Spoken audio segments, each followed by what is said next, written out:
George Grimm ने बहुत मेहनत किया है हम लोगों के लिए, और जब मैंने उनको पढ़ना शुरू किया, हैप्पीनेस एंड इमॉर्टैलिटी, तो मुझे लगा जैसे मैं बहुत ज़रूरी काम कर रहा हूँ। ज़रूरी काम से क्या फ़ायदा होने वाला है? सबसे पहला फ़ायदा तो मैं अपने लिए कि मैं पढ़ रहा हूँ, कोई ऐसी चीज़ पढ़ रहा हूँ, ऐसी कोई चीज़ समझ रहा हूँ जिसकी वजह से मुझे हैप्पीनेस और इमॉर्टैलिटी के बारे में पता चलेगा। लेकिन साथ ही साथ चूँकि इतने ढेर सारी किताबें हमने पढ़ी हैं, इतने ढेर सारे लोगों से हम लोग बात करते रहते हैं रोज़। हैप्पीनेस के बारे में तो हम लोग रोज़ ही कितने तरीके से लोग बात करते हैं, इंजॉय करने की कोशिश करते हैं, हैप्पीनेस खोजने की कोशिश करते हैं। कि जब ये मैंने पढ़ना शुरू किया तो मुझे लगा कि ये तो कहीं है ही नहीं। ये ऐसा जैसे कोई आप बहुत खूबसूरत सीनिक प्लेस देख लें, बड़ी खूबसूरत सीनरी देख लें, तो आप लोगों को बुलाएं। जैसे बहुत सालों पहले किसी अंग्रेज़ ने अजंता एलोरा केव्स को डिस्कवर किया था, पता है आपको ना? फिर खो गया था, और उन्होंने डिस्कवर किया तो it was discovered for the world. तो मुझे लगता है कि जॉर्ज ग्रिम ने डिस्कवर किया वो चीज़ जो ऑलमोस्ट खो चुकी थी दुनिया से।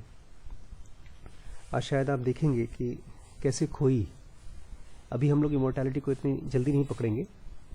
आज के क्लास में तो हम लोग ये देखेंगे कैसे बुद्ध की टीचिंग्स खोई कैसे। जैसे उनको कृष्णमूर्ति को डर था कि धीमे धीमे खो जाएगी टीचिंग्स, तो एक्चुअली कैसे खोई, आज शायद उसके ऊपर हम थोड़ा सा बात करेंगे। कल हमने ये समझा था कि सेज कौन होता है। सेज वो इंसान होता है जो सचमुच का खुशी खोज रहा है, the seeker of true happiness, who cannot be dazzled by and deceived by the fascination of momentary happiness। जो रोज की छोटे मोटे मोमेंट्री खुशियां मिलती हैं, उससे वो डिस्ट्रैक्ट नहीं हो जाता, उनसे वो डैजल्ड नहीं हो जाता। मैं कल देख रहा था कि कल जब मैं गया था, छोटी सी पार्टी थी, तो पता है जब आप किसी अपने से बहुत दूर के बंदे को, बहुत अपनी उम्र से ज़्यादा या अपने से दूर, जैसे कोई बड़े बड़े पॉलिटिशियन हैं, फिल्म स्टार हैं, हमसे बहुत दूर हैं, इनको जब देखें और इनको बहुत सक्सेसफुली लाइफ को जीते हुए देखें तो अंदर में कोई मलाल नहीं आता।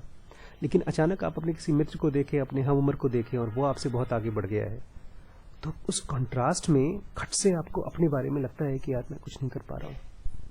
ऐसा कल मैं देख रहा था, मेरी हम उम्र के कुछ फ्रेंड्स काफ़ी तेज़ अपने करियर को आगे बढ़ा रहे हैं। तो कुछ देर के लिए तो मुझे लगा ही, मेरा दोस्त मुझसे पूछ रहा था कि डॉक्टर साहब कौन सी कार है आपके पास? मैं एक्सयूवी खरीदने की सोच रहा हूँ। एक्सयूवी 15-20 लाख की कार है।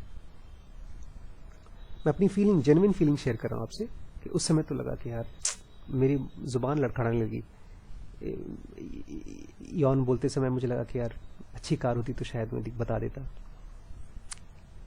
वो उस समय था, लेकिन बाद में जब वो टाइम पूरा हो गया, खाना पीना खा के हम लोग वापस आए, तो सुबह फिर मुझे ख्याल आया, अनंता मैं ये नहीं हूँ।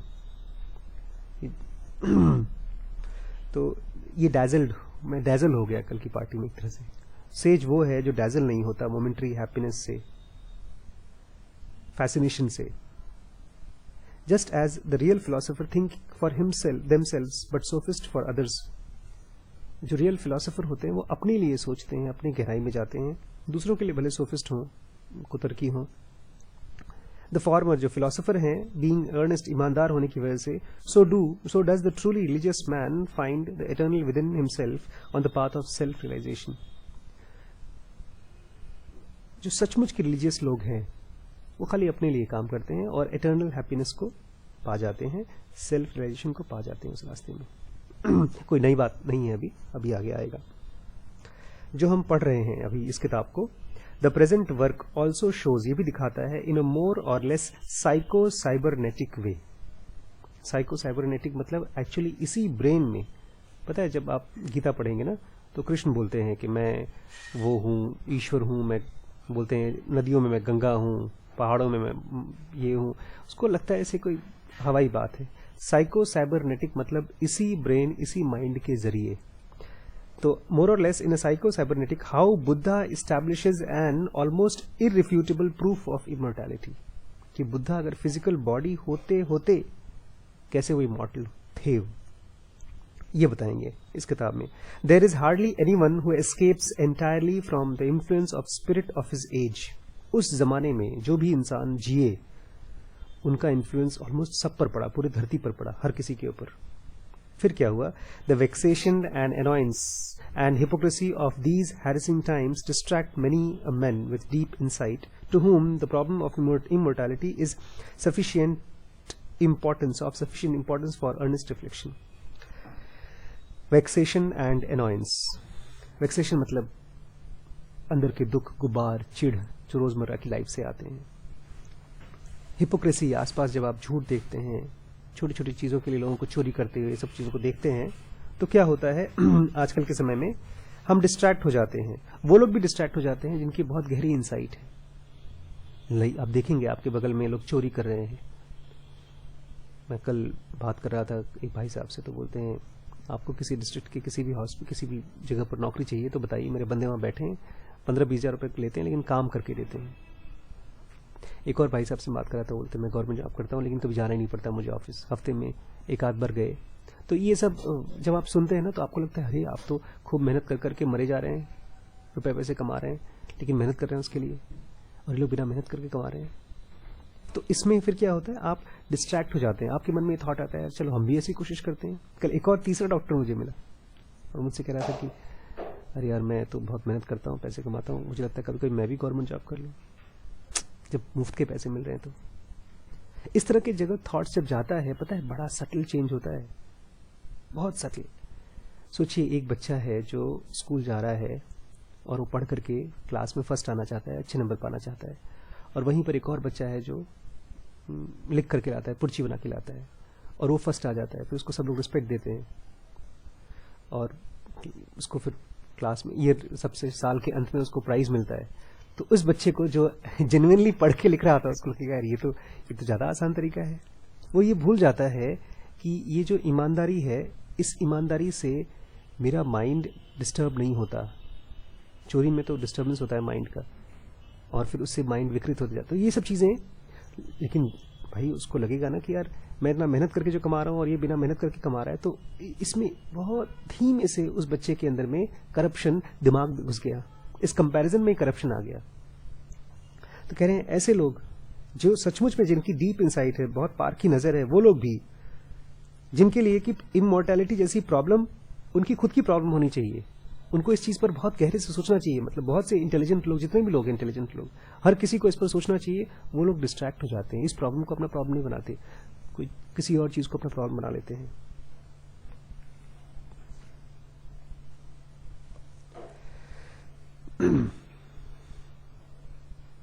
Grimm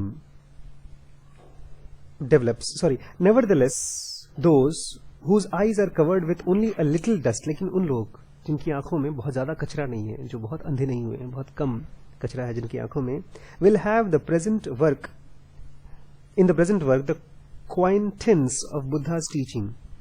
इस जो बुक को पढ़ेंगे आप तो आपको बुद्धा की टीचिंग का क्वांटेंस मिलेगा. क्विंटेसेंस मतलब सार, अर्क, उसका जिस्ट. समरी नहीं कहेंगे, समरी को लगता है ऐसे एग्जाम में लिख रहे हैं आप, उसका निचोड़, रस उसको बोलेंगे, वो आपको मिलेगा इस किताब में से, बुद्धा की टीचिंग का. In the analysis which Grimm develops and elucidates systematically, जिसमें ग्रिम ने बनाया है और एलुसिडेट किया है, एकदम स्पष्ट किया है आपके सामने, बहुत systematically. In this analysis, all religion and philosophy have found their culminating point in that unity which the best mind have always earnestly desired. वो चीज आप पा सकेंगे इन किताब में जो सभी रिलीजन के लोगों ने जिस यूनिटी को खोजा है, वो आपको यहाँ किताब में मिलेगा. लेकिन एक चेतावनी देते हैं कि एडमोनिशन देते हैं. एडमोनिशन का मतलब मैंने खोजा तो उसका नाम है चेतावनी या तो डांट. ये डांट किसी और से लेंगे तो काम नहीं बनता. अक्सर डांट जब कोई और देता है तो काम नहीं बनता, लेकिन जब राइटर देता है तो फिर आपकी मर्जी है ना, उसको ले चाहे ना ले. तो लिख रहे हैं कि in order to arrive at this profoundly satisfying result, अगर आप इसमें पहुंचना चाहते हैं बहुत सेटिस्फाइंग रिजल्ट पे, the reader should take to heart, दिल से लीजिए, George Grimm's admonition. George Grimm की जो चेतावनी है, इस डांट को, यही मैं कल कह रहा था, मैं यहां तक पहुंचना चाहता था कल, आज हम उसको डिस्कस करेंगे. तो वो क्या चीज है, वो कौन सा एडमोनिशन है, वो कौन सी चेतावनी, वो कौन सी डांट देते हैं, और बहुत जेन्युइन डांट है। हमारे घरों में माँ बाप ऑलमोस्ट हर रोज अगरबत्ती जलाते हैं, पूजा पाठ करते हैं, हमको भी समझाते हैं, लेकिन ये चेतावनी जो है आप देखेंगे इतनी रिलेवेंट है कि हम अच्छे घरों के लोगों के में भी ये सब गायब है। क्या चेतावनी है? बोलते हैं, will a man glance only once through the textbook in chemistry, physics, medicine, jurisprudence and or the history of art? जब आप करियर के लिए पढ़ाई कर रहे हैं, स्कूल के लिए पढ़ाई कर रहे हैं, तो क्या आप खाली किताब उठाएंगे और उसमें से ग्लांस करके मैगजीन की तरफ पढ़ेंगे? टेक्स्ट बुक्स को, केमिस्ट्री की बुक है चाहे फिजिक्स की बुक है। A work in on philosophy is also a text book. Philosophy की जो आप किताब पढ़ रहे हैं ये भी तो आपकी टेक्स्ट बुक है। Indeed one that is to convey the profoundest of all knowledge. और ये जो आपको ज्ञान देगा वो तो सारे ज्ञान से भी ज्यादा गहरा ज्ञान है। He must therefore read it. इसलिए जो इंसान पढ़ रहा है इसको, इसमें समझना चाहता है, उसको पढ़े। एंड लाइकवाइज स्टडी इट, और उसको स्टडी भी करे, समझने की भी कोशिश करे, as if it were a textbook on chemistry और मैथमेटिक्स। इसको ऐसे पढ़े जैसे टेक्स्ट बुक है केमिस्ट्री और मैथमेटिक्स। एक बार खाली ग्लांस करके ना छोड़ दे, कोई मैगजीन की तरह ना पढ़े। कैसा होगा ये? This will take up most of his leisure for years. ऐसा मत सोचिए कि एक आध साल में खत्म हो जाएगा। आपका जो मौज मस्ती के टाइम है सालों लग जाएंगे इसमें। It is so with the other branches of knowledge. और ऐसा सभी ब्रांचेस में नॉलेज में है। डॉक्टर बनना है तो आपको काफी साल लगाने पड़ेंगे, बिकॉज दे टू ब्रिंग क्योंकि सारी नॉलेज जो है वो क्या लाते हैं पता है? एक खास वर्ड लिखा है उन्होंने, all knowledge they to bring practical advantage. जब दो लोग खड़े होते हैं, एक के पास नॉलेज है और एक के पास नॉलेज नहीं है, डीप नॉलेज, ऐसा नॉलेज जो उसको सोचना नहीं पड़ता, जो उसको पता है एक्सपीरियंस के जरिए। आज अम्मा के पास और मेरे पास डिफरेंस ये है कि अम्मा को प्रैक्टिकल एडवांटेज है खाना बनाने का। आज अम्मा बीमार पड़ गई थी तो हमने जो खाना खाया वो पराठा वो वाला नहीं था जो अम्मा बनाती हैं। तो हर नॉलेज आपको प्रैक्टिकल एडवांटेज लाता है। तो स्पिरिचुअल प्रैक्टिकल एडवांटेज आपको मिलेगा बशर्ते आप इसको सालों साल दें। The most important thing is to muster the courage and energy to draw conclusions. ये नया था, मैंने यूज किया आज स्कूल में। मैंने बच्चों से कहा कि आप कंक्लूजन्स निकालिए। सबसे इंपॉर्टेंट ये है कि आप एक हिम्मत लाएं कंक्लूजन्स निकालने का फ्रॉम द नॉलेज दस गेन। जो भी आप पढ़ेंगे कंक्लूजन्स क्या है। किसी ने कहा कि आप ये दवाई खाओ तो आप पानी पे चल पाओगे। आप भी हंसेंगे, यार दवाई खाने से पानी पे नहीं चल सकते, ठीक है। फिर किसी ने कहा कि नहीं पहली बार कि लकड़ी का कुछ बनाएंगे और उसको पानी पे चलेगा।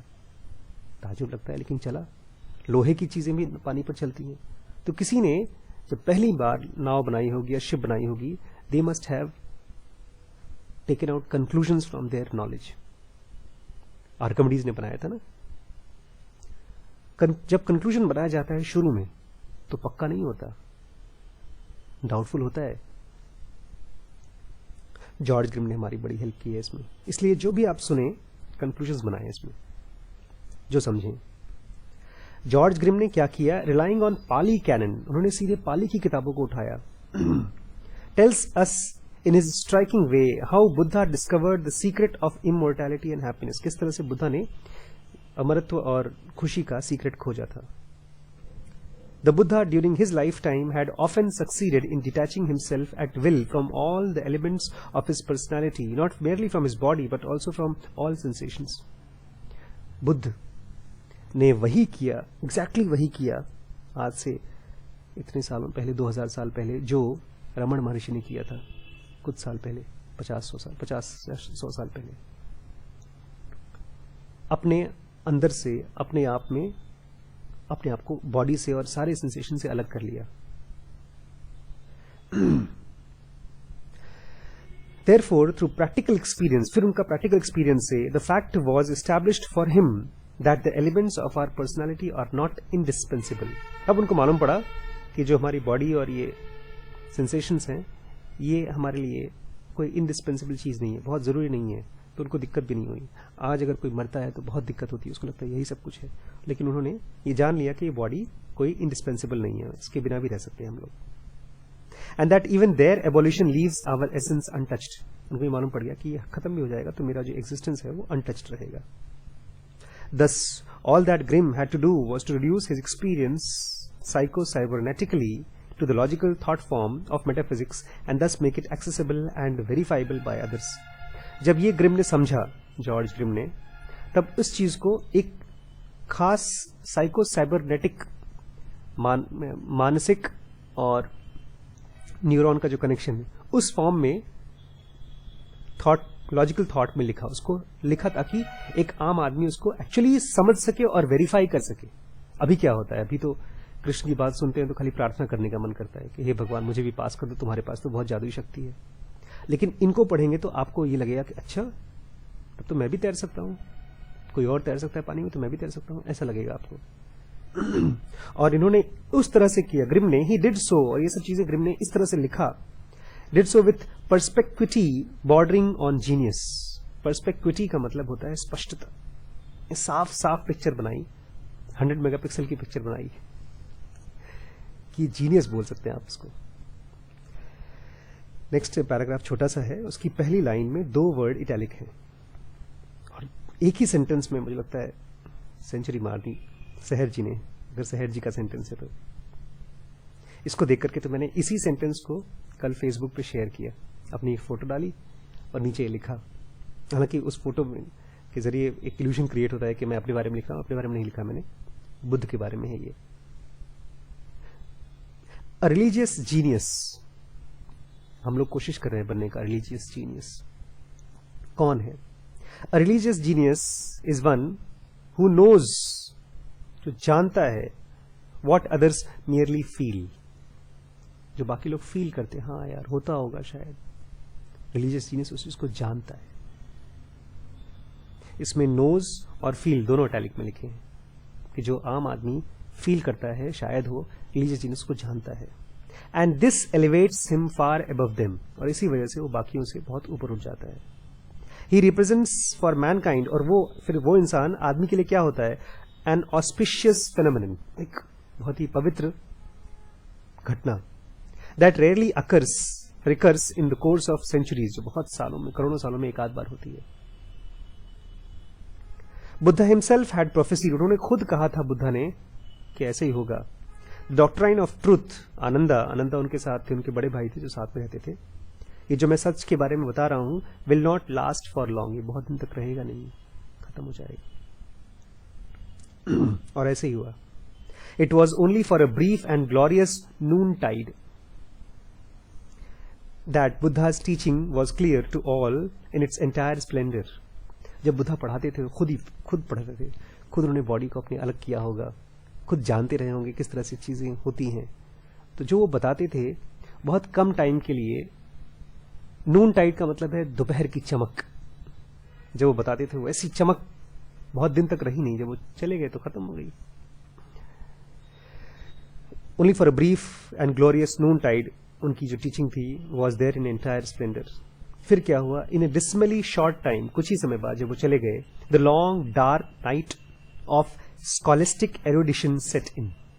फिर पीएचडी करने वाले आ गए, पंडित आ गए, उसको रटने वाले, बहस करने वाले, उसमें पास करने वाले, फेल होने वाले।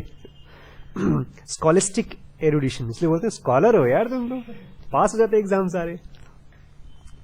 विच वॉज नो लॉन्गर मैच्ड, और जब वो बात करते थे वो लोग, उसमें वो नहीं मैच कर पाता था the inspiration behind the teaching.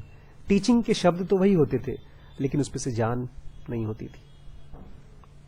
9 centuries after Buddhism, जब बुद्धा चले गए उसके बाद 900 साल बाद, अभी हमारे पास फिर भी टाइम है। कौन आए? एक भाई साहब आए, उनका नाम था बुद्ध घोषा। बुद्ध घोषा उनका नाम इसलिए रखा है, मैं उसमें पढ़ रहा था विकिपीडिया पे, द वॉइस ऑफ बुद्धा नाम था उनका। उन्होंने क्या काम किया? गुड़ गोबर कर दिया। And he began to prevail in Asia, और पूरे एशिया भर में फैल गया था उनका जो कमेंट्री दिया। From him comes the Theravada, उन्होंने थेरावेदा इंटरप्रिटेशन निकाला जो बुद्ध ने लिखा था उसका। हम लोग भी इंटरप्रिटेशन कर रहे हैं, हे ईश्वर हमको बचाइए इस पाप से। थेरावेदा नाम की इंटरप्रिटेशन निकाली, जो कि आज पूरे सिलोन, बर्मा, सियाम, ऑलमोस्ट पूरे एशिया में जहां पर भी बुद्धिस्ट लोग हैं, फॉलो करते हैं, यही चलता है। of the living religious spirit and profound insight which were inherent in the perfect one and in his great disciples, the strong religious devotion which inspires the verses of ancient Sutta Nipatta, of the deep otherworldly equanimity and unshakable aspiration for salvation to which so many of the psalms of the monks and nuns impressively testify, all of this we find little in the work of Buddhaghosa. वो सब चीज जो बुद्ध में थी, जो बुद्ध के को पढ़ करके आपको इक्वानिमिटी महसूस होती थी, अनशेकेबल एस्पिरेशन फॉर सैल्वेशन, एक ऐसा सैल्वेशन के लिए, मुक्ति के लिए एक एस्पिरेशन वो मिलती थी जिसको कोई हटा नहीं सकता था. जब उसके साधु टेस्टिफाई करते थे, हाँ हमने वो एक्सपीरियंस किया जो बुद्ध ने बोला है, वो सब चीजें जो बुद्ध में थी वो बुद्धघोषा के वर्क में नहीं था. He is a typical advocate of very learned, वो ऐसे थे जैसे कि बहुत पढ़े लिखे, बट ऑल्सो एक्सट्रीमली ड्राई, एकदम सूखे, एंड पेडांटिक स्कॉलिस्टिसिज्म. पेडांटिक मतलब पंडिताई, पंडित की तरह थे. जैसे आजकल पंडित पूजा कराते हैं ना, ओम करते, नींद आती रहती है. कोई मुझे बता रहा था, शादी जब हो रही थी, कि हमारे यहाँ तो पंडित लोग, हमने बोल रखा है भैया जितना पैसा चाहिए लास्ट में लो, नहीं तो बोलते 500 वहां रखो, 200 वहां रखो, क्योंकि वो सब पैसा उनको मिलता है. तो जितनी देर तक शादी करा सकते हैं कराते रहते हैं, पंडित हो जाते हैं. अ मियर स्कॉलर, ये कौन होता है? A mere scholar is quite incapable of grasping the great intellectual relationship beyond the bounds of dogmatism and of penetrating to the very source from which the religious consciousness is always nourished. उस source के साथ इन लोगों का कोई रिश्ता नहीं जहां से नरिशमेंट मिलती है इस टीचिंग को. The reason why Buddhism is so often misunderstood, और यही वजह भी है कि इस बुद्धिज्म को मिसअंडरस्टूड होता है, is that this Theravada interpretation has distorted the kernel of Buddha's teaching. जो बुद्धा की टीचिंग का जो सार तत्व था, जो कर्नल था, वो डिस्ट्रॉय हो जाता है इससे. इसने किया क्या? It dogmatizes that man is born complete with body and mind. उसमें उसको इंटरप्रेट ऐसे किया उन्होंने कि इंसान शरीर और माइंड के साथ ही पैदा होता है, और यही होता है एक इंसान, और कुछ नहीं होता. It asserts that there is no substantial I or self. इसमें उन्होंने लिखा, इंटरप्रेट किया कि कोई सेल्फ होता ही नहीं, आई कुछ होता ही नहीं.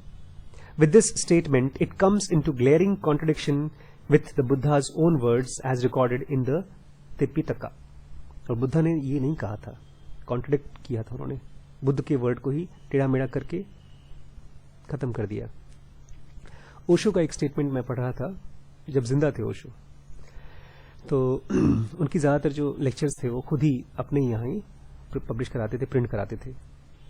बाद में वो जिंदा थे, एक बाहर के पब्लिशर ने उनकी किताब छापी, तो उन्होंने खूब डांटा उसको, मतलब स्टेटमेंट दिया, क्योंकि उस पब्लिशर ने क्या किया, जो जो स्टेटमेंट से पब्लिक नाखुश हो सकती थी उसको माइनस करवा दिया. डिलीट कर दी. जैसे एडिटिंग होता है ना, फिल्मों की एडिटिंग, तो बोलते बताओ मेरे जीते जी ये लोग एडिट कर रहे हैं मेरी बातचीत को.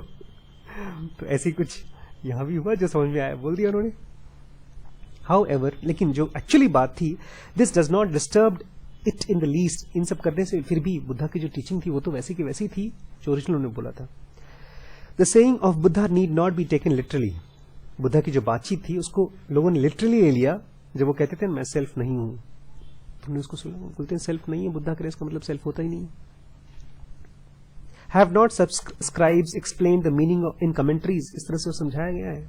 Yet these theras admit that body and mind perish at death. Theras ये बताते हैं कि जब कोई मरता है तो ये बॉडी और ये जो माइंड है वो खत्म हो जाता है, पूरी तरह से खत्म हो जाता है. ठीक है, जब खत्म हो गया, लेकिन इसमें एक बड़ी उलझन है. अगर कोई आदमी मर जाता है और उसका बॉडी और माइंड पूरी तरह से खत्म हो जाता है, तब एक बड़ी उलझन है. वो क्या उलझन है? If the entire man is accounted for in the body and mind, he is completely annihilated in death. एक इंसान पूरी तरह से, वो इंसान उसका बॉडी और माइंड है, और वो बॉडी और माइंड मरने पर पूरी तरह से खत्म हो जाता है. ठीक है. नेवरदलेस, फिर वे ये भी पढ़ाते हैं, they teach that a man is reborn after death. आदमी फिर से पैदा होता है मरने के बाद, वही इंसान. ठीक है. And that he then has to be bear the consequences of deeds committed in the previous lifes. फिर इस इंसान को अपने पिछले जन्म में जो उसने काम किए थे अच्छे और बुरे, उसके फल भोगने पड़ते हैं। ये पढ़ाते हो, ठीक है। तो दूसरे शब्दों में, in other words, deeds without a doer, moral responsibility without someone responsible, rebirth without someone who is reborn. अच्छा ये बताइए, जब वो मर गया, पूरी तरह से डिस्ट्रॉय हो गया, कुछ बचा ही नहीं, तो वो यहां पर दोबारा कैसे आ गया? ये क्वेश्चन वो लोग आंसर नहीं दे पाते। It is not there for surprising that this kind of Buddhism, जो बाद में आया, only evoked such contempt on the part of Shankara. Shankaracharya जब आए थे तो उन्होंने कंटेम्प्ट किया, ये सब जो पढ़ा रहे हैं बुद्धिज्म के नाम पे, या तो बुद्ध ने अगर ये सब कहा है तो पता है शंकरा क्या बोलते थे? Shankara used to call Buddha because of these the founder of Vedanta. वो कहते थे Buddha was an old prattler. Prattler मतलब बकबक करने वाला। अगर बुद्ध ऐसे कहते थे कि खाली माइंड और बॉडी ही है, ही वॉज एन ओल्ड प्रैक्टलर, बकबक करने वाला इंसान। इसी वजह से दस the teaching of Buddha disappeared from India between AD 800 and 1000। इस वजह से वो खत्म हो गया। बट टीचिंग बुद्धा का टीचिंग नहीं खत्म हुआ, वो तो अभी भी है। आदि शंकरा ने अगर कुछ समझाया तो बुद्धा की टीचिंग को दूसरे शब्दों में समझाया होगा। The Buddhism of commentaries was not in keeping with the spiritual genius of India, क्योंकि जो उस समय जीनियस थे स्पिरिचुअल, उनकी कमेंट्रीज जो भी बता रहे थे उससे मैच नहीं कर रहा था वो। In Buddhist tradition there is also an opposite line of thought. एक और थॉट है जो हम लोग बहुत बहुत कम लोग जानते हैं, मैंने तो कभी सुना ही नहीं था। इनफैक्ट पहली बार शहर की किताब में और इस किताब में हम लोग पढ़ रहे हैं तो थोड़ा बहुत जिक्र उसका है। आप देखिए, समझेंगे, आप याद भी आएगा आपको। If its advocate have been rightly reproached for having dragged into the discussion the essential element that is withdrawn from all knowledge, then they shared that fundamental attitude which Schopenhauer expressed when he said, इस second line जो अभी तक जो हम पढ़ रहे थे, बुद्ध घोषा जो लाइन आई, उसके अलावा इन लोगों ने जो किया, इसमें वही बात उन्होंने कही जो शॉपेनहावर ने कहा था। शॉपेनहावर ने कहा था, the greatest blasphemy is the denial of the indestructible essence in ourselves। blasphemy का मतलब होता है ईश्वर निंदा, भगवान की बुराई करना। शॉपेनहावर कहते थे कोई भगवान को अगर गाली दे तो कोई बहुत बहुत बुरी काम नहीं कर रहा है, वो बोल रहा है भगवान है और गाली दे रहा है। सबसे बड़ी गाली तो ये है, सबसे बड़ी बुराई तो ये है कि लोग ये कहें कि होता ही नहीं है ईश्वर, या हमारे अंदर में कोई ऐसी चीज नहीं है जो इंडिस्ट्रक्टिबल नहीं है। आपने इंसान को, एक छोटा सा बच्चा है, अगर उसको ये बोल देते हैं कि नहीं कुछ नहीं होता, हमारे अंदर में सब कुछ मरने वाला ही और कुछ नहीं है, तो आप सबसे बड़ी बुराई कर रहे हैं। द एग्जाल्टेड वन सेड, जो बुद्ध थे उन्होंने ये कहा, and who mendicants is the bearer of the burden. ये जो आदमी बुरे काम कर रहा है उसको ढोने वाला कौन है अगले जन्म में? बॉडी तो यहीं रह जाएगी, माइंड तो यहीं रह जाएगा, तो अगले जन्म में इसको लेके कौन जाएगा?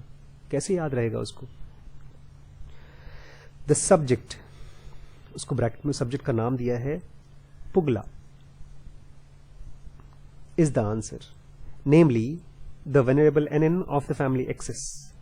This mendicants is called the bearer of burden.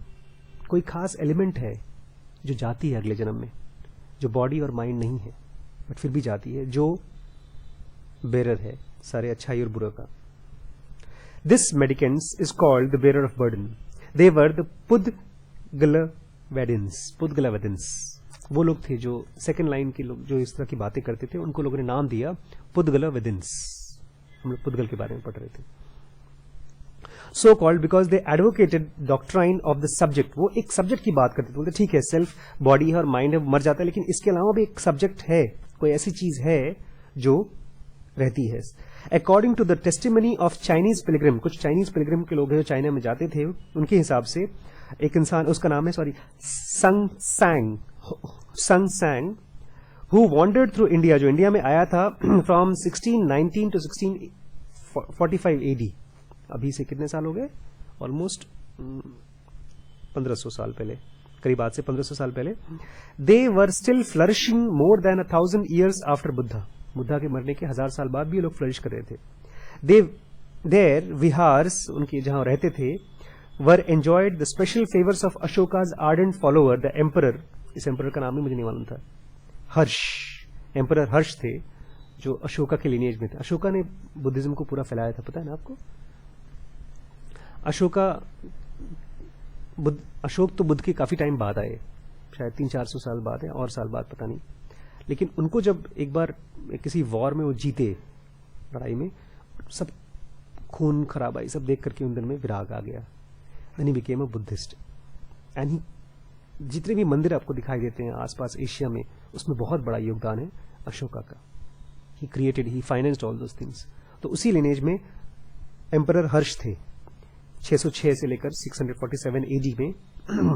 100 year later, फिर उसके 100 साल बाद क्या हुआ? The position of many of their principal centers in the west of India was so unfavorable that they were the first to succumb to the assaults of vandalism of foreign invaders. बाद में जब foreign के लोग आए InvIT करने के लिए India में, तो इन लोग को उन्होंने इन्वेट कर लिया, मार डाला.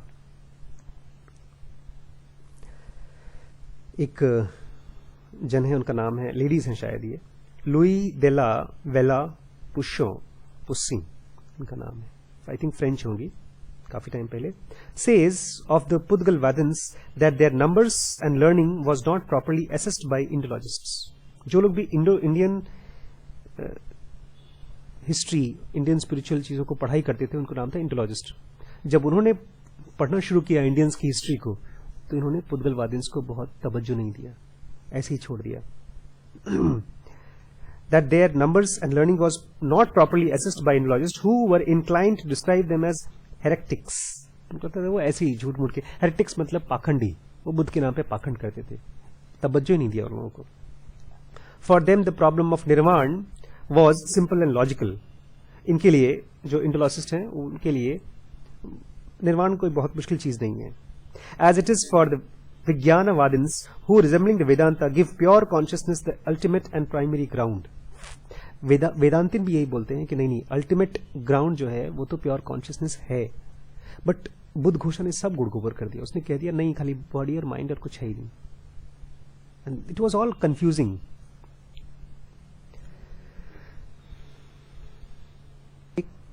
लॉजिकल रैशनल एजम्पशन लगेगा, बट फिर भी सुनिए, ठीक है? हम जो बोलने वाले कह रहे हैं, body and mind mendicants are not the I. ये जो शरीर है और ये मन है, ये मैं नहीं है.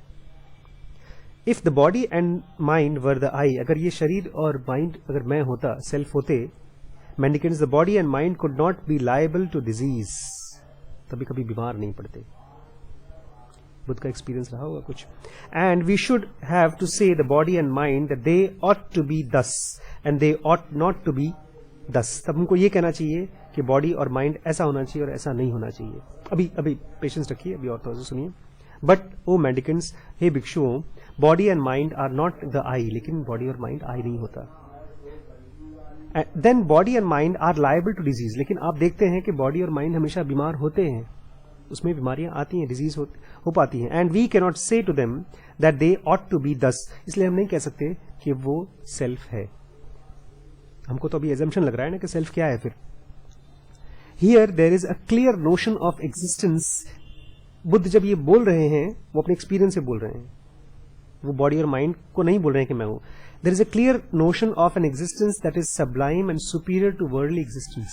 कोई ऐसी एग्जिस्टेंस है उनके अंदर में जो इस दुनिया से, जिसको बीमारी नहीं होती, वो सुपीरियर है. द स्ट्रगल एंड ट्रायम्फ, अगर कोई आदमी मेहनत कर रहा है, स्पिरिचुअल स्ट्रगल कर रहा है और जीत रहा है, which are described can not be fought and won on the waves of an inconstant stream. ये जो बॉडी है, ये इनकॉन्स्टेंट स्ट्रीम है, ये बार बार बीमार पड़ जाती है, मर जाती है. तो इसमें आप जीत कहां सकते हैं? ये कोई विजय तो हो ही नहीं सकती. ट्रांजिटरीनेस, recognizing itself as such, could hardly turn away from itself and soliloquiz, this I am not. अगर खाली हम बॉडी होते, अगर बुद्ध खाली बॉडी होते, तो ऐसा कभी नहीं बोल पाते कि मैं ये नहीं हूं. कुछ और थे वो, तभी ऐसा बोल पाएंगे. It is instructive to read Luis de la Vela Pushin's Nirvana. ये फ्रेंच राइटर हैं, काफ़ी टाइम पहले उन्होंने पढ़ा होगा। हमको धीरज रखना पड़ेगा, बिकॉज हम लोग ने प्रॉमिस किया है ना, इस चैलेंज के साथ जाएंगे, ठीक है। इसलिए कभी कभी एंटरटेनमेंट नहीं मिलेगा, कभी कभी नया नहीं मिलेगा, तो पुराने को भी साथ चलेंगे हम। लुई दे ला वेला पुशोन का निर्वाण क्या कहता है? If the Buddha declines to affirm the identity of or the difference of principle of life and the body, this is done according to Pudgalvadins because the Pudgala, the life principle or the life essence, is neither identical nor different from the element. अगर बुद्ध ना तो decline करते हैं ना तो affirm करते हैं, ना ही तो ये बोलते हैं है, ना ही तो नहीं बोलते कि नहीं है, और the difference of principle of life and the body, this is, अगर बुद्ध नहीं बोले, बुद्ध ने कभी बोला ही नहीं कि मैं ये बॉडी हूं या ये बॉडी, उन्होंने कहा मैं बॉडी नहीं हूं, लेकिन क्या हूं ये कभी बोला नहीं, और ना ही तो डिक्लाइन भी नहीं किया कि मैं कुछ और नहीं हूं, ये भी नहीं उन्होंने कहा, है ना। पिछले हम पढ़ रहे थे ना, बुद्ध ने खाली नेगेटिव सेंस में बोला कि मैं ये नहीं हूं, मैं ये नहीं, मैं नहीं हूं। तो किसी और ने एक्चुअली उनकी भाषा को थोड़ा सा बदल करके कहा, पुद्गलवादियंस ने। Because the Pudgals, the life presence principle or the life essence is neither identical nor different from the element. Element मतलब ये बॉडी। हमारे अंदर में पुद्गलवादियंस के हिसाब से कोई ऐसी लाइफ प्रिंसिपल है जो कि इस शरीर और मन से ना ही तो अलग है ना ही तो सेम है। इसको थोड़ा सा दिमाग लगाएंगे तो समझ में आएगा कैसे। In comparison with the elements, the Pudgal is indescribable. अगर आप एलिमेंट्स से मतलब बॉडी और माइंड से पुद्गल को अगर कंपेयर करें तो आप डिस्क्राइब नहीं कर सकते, वो इनडिस्क्राइबेबल है। The pudgala is not perceived independently of the elements. पुद्गल को अगर आप देखना चाहें तो बिना एलिमेंट के आप देख नहीं सकते। जैसे लाइट को आप जानते हैं ना, लाइट को बिना एलिमेंट के आप नहीं देख सकते, आवाज को बिना एलिमेंट के आप सुन नहीं सकते, तो ऐसे ही पुद्गल को बिना एलिमेंट के आप देख नहीं सकते, महसूस नहीं कर सकते। Therefore, it does not differ from them. इसलिए आप कहेंगे भाई पुद्गल तो लाइट ही है, पुद्गल तो बॉडी है। जब बॉडी के साथ ही पुद्गल को देख सकते हैं तो वो अलग नहीं है। It does not have the nature of the elements, लेकिन उसका खुद का नेचर इस बॉडी जैसा नहीं है। For in that case, it would be subject to death and birth. क्योंकि अगर पुद्गल जो हमारा है वो इस बॉडी जैसा ही उसका नेचर होता तब वो मर जाता, खत्म हो जाता, फिर वो पैदा भी होता। नहीं समझा? देखिए, जैसे बिजली है, बिजली को हम तभी देख पाते हैं जब वो किसी तार में से गुजरती है, या कभी कभी आसमान में जब बिजली चमकती है तब भी देख पाते हैं। लेकिन जो चमक है वो चमक भी किसी एलिमेंट के थ्रू गुजरती है, तब देख पाते हैं। लेकिन क्या तार और बिजली एक ही है? नहीं है। इसका मतलब ये है क्यों एक ही नहीं है? बिकॉज अगर तार को आप काट भी दें तभी बिजली जो होती है वो चीज खत्म नहीं होती। ठीक ऐसे ही पुद्गल कोई एक एलिमेंट है जो इस बॉडी के थ्रू दिखता तो है लेकिन वो बॉडी है नहीं। ठीक वही कह रहे हैं।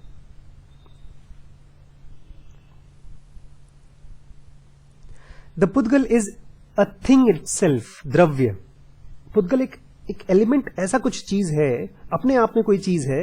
It is defined as the doer of the deeds. वो असल में उसी को डिफाइन किया जा सकता है, हर काम और अच्छा बुरा करने वाला, doer of the deeds, and as that which reaps the fruit. और ये वही है जो अपने कर्मों का फल भोगता है, अच्छा हो चाहे बुरा।